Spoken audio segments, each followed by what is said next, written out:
listen to anybody that says you can't achieve something.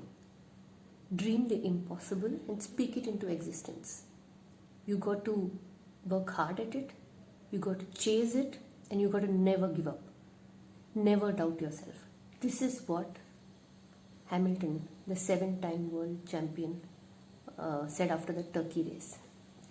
The year 2020 has thrown a lot of curveballs at us. The Turkey race this weekend was also one of it. Those who watch the race this weekend will understand why I'm saying this. Not only the race, actually, even the qualifying. We are so used to Mercedes and Hamilton winning. So these kind of races are really refreshing. Refreshing, actually, it was breathtaking. Because of low visibility, heavy rain, no grip whatsoever, the cars were spinning and skating and sliding all over the place. It was an ultimate test of driver skills. In fact, I'll go one step ahead. It's not only the driver's test, it was also the test for the pit team, to call out strategy. So do they call the drivers in to change from wet to intermediates at what stage?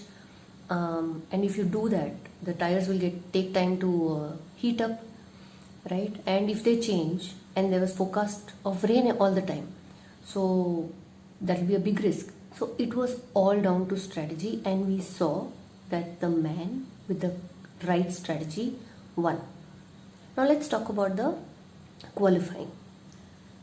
It was one of the best that I have seen. There were some fascinating things, right? Do you let your drivers go and line up at pit exit so you get the advantage of being in front and water not spraying on you, so you have better visibility? But that will lead to your tires cooling down. So do you wait but join at the end of the queue so your tires are warmed up, but you have a whole line of cars in front of you? In this rain, it was not easy at all. So it was very interesting to see what teams did. There were 2 red flags. There was water all over the tracks. We saw the super sopper kind of thing in cricket, right? We see somebody riding the super sopper and the sponge sucking up water.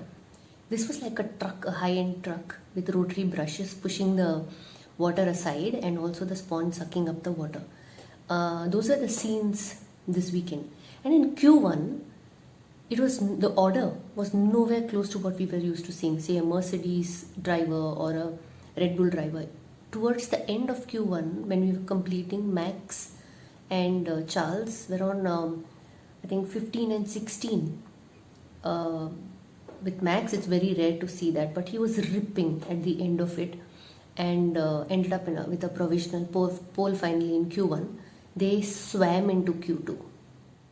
Obviously, due to the conditions, most drivers were on wet tires.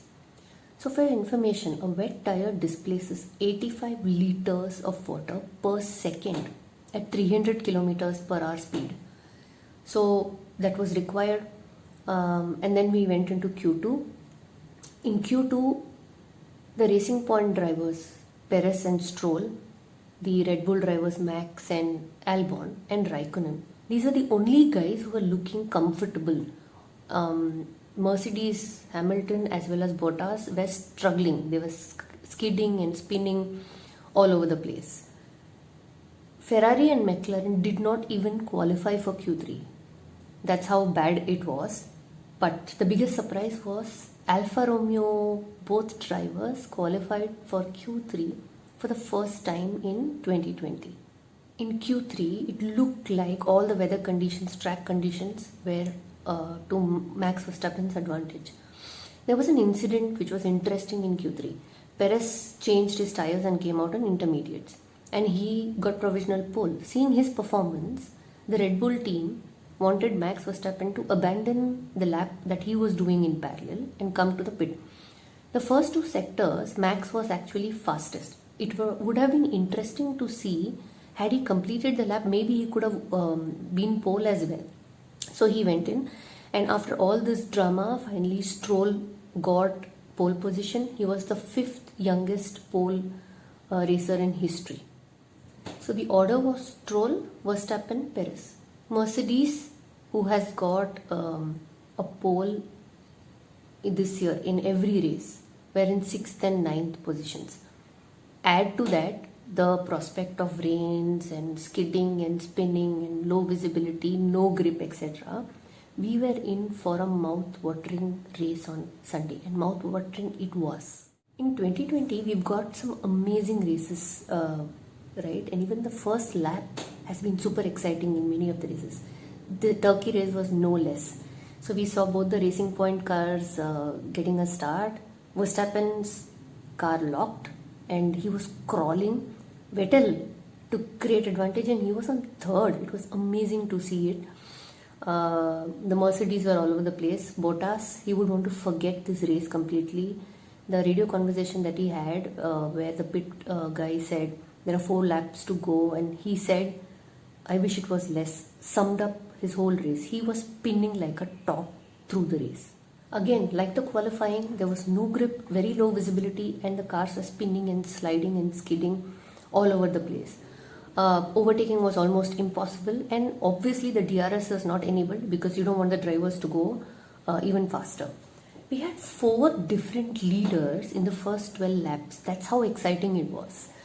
The other thing was, generally you see 2-3 people churning out fastest laps, right? I remember at least 8 drivers in this race having fastest laps against their names.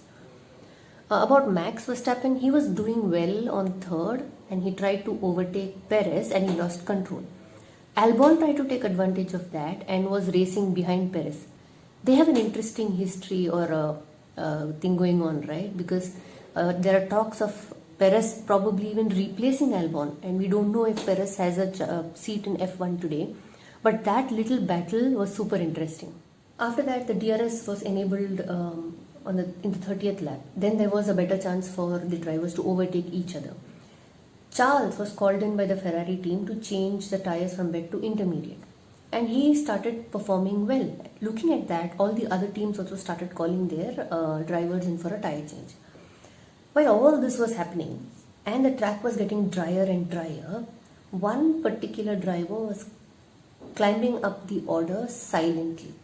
That was Hamilton, obviously. He started on 6th and he was leading the race in the 38th lap.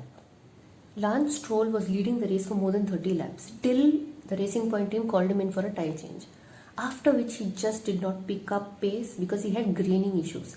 Later on, the Racing Point team also said that there was damage to the underside of his front wing, which led to a significant loss of front downforce as well. So Vettel and the Ferraris were doing pretty well. For me, they had a great race. Both of them, Vettel and Charles, overtook Stroll, I think, at the 40th lap. Now let's not forget, in between all this, it was an extremely significant race for Hamilton and Mercedes, right? So in that race where he could become the 7th time world champion, equaling Michael Schumacher's record, it was just weird that Hamilton lapped Bottas in this race. You never get to see such things. So it was a little strange. So if you think the excitement was over, you're far from the truth. The Mercedes team called in Hamilton for a tire change because he had changed tires early in the race itself. But Hamilton, being Hamilton and the champ that he is, he said, "No, I don't want to do this," and he overruled the pits. And the Mercedes team really respects him, so they let it be. And I think that was a right decision. It was a masterstroke of a strategy. He said after the race that the reason he did not want to go back is he remembers the 2007 Chinese Grand Prix, where he actually went into the pit towards the end of the race for a tire change and he got stuck there and lost his championship. Hence, he said the right move was not to go in for a tire change. So the last lap, Hamilton was leading. Second was Perez from Racing Point. Third was Charles from Ferrari. That itself was amazing. So we thought that would be the final order. But just 2 corners before the end of the race, Charles decided to overtake Perez. And Perez got back at him. Charles locked his car and Vettel took an opportunity there to overtake Charles. So it finally ended up being Hamilton not changing his tires and overruling pits and winning the race by more than 30 seconds. Perez had changed his tires in the 10th lap of the race and came second. And Vettel from nowhere, just few seconds before the end of the race, ended up on the podium. So it was unbelievable stuff.